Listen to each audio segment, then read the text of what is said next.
Here's how I built this giant, floating Fortnite Duck Sprite. To pull this off at life-size scale, I had to split the model in half and print one half on my P1S and the other half on my P2S. Each half is printed at 650% of the original size. Now once both halves were off the build plates, it was time to join them. I drilled a hole inside both halves, and then I inserted this heavy-duty metal rod as the core for structural integrity. I slathered on some construction adhesive, and then when it was in, I heated it up with a blowtorch, and I pushed it in so it would lock and melt into the plastic.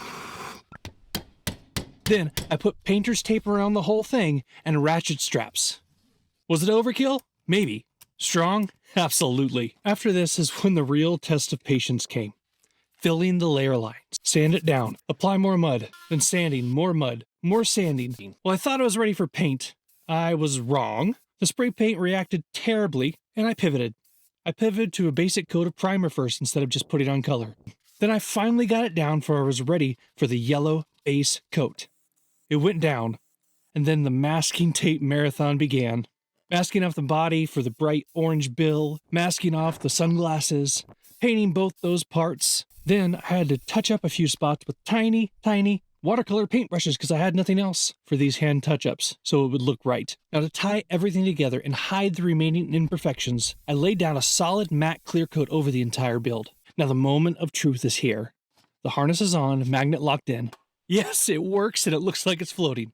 Now, the mannequin test is done, but does it actually work when it's on me and I'm moving? Looks like it does. It's just over 13 inches high, 9 to 10 inches wide. Diagonal, it's about 15 inches. Weighs 5 pounds because of all the metal I put in it and the 1.5 rolls of filament that I use into these each halves. And I know what you're thinking. This guy has to emote. Well, but as you know, in real life, things don't always go as planned. And that extra layer of raincoat that I'm wearing?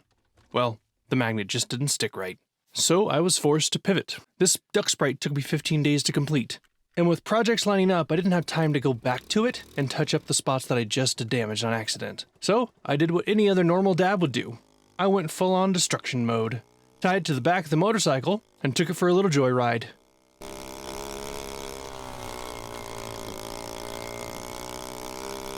Oh, and by the way, this is what a 6'4", 250-pound guy looks like right in the back of a tiny 70cc Honda 1970s motorcycle. Then just for good measure, I hit it with this big rock a few times, split it in half, and called it a day. And now even though I don't have a Duck Sprite on the back, I'm going to give you one last quick dad emote. Sitting down in a chair, drinking an ice cold Coke. Thanks for watching, subscribe for more crazy builds, and check out this short of why I build things with ducks on them.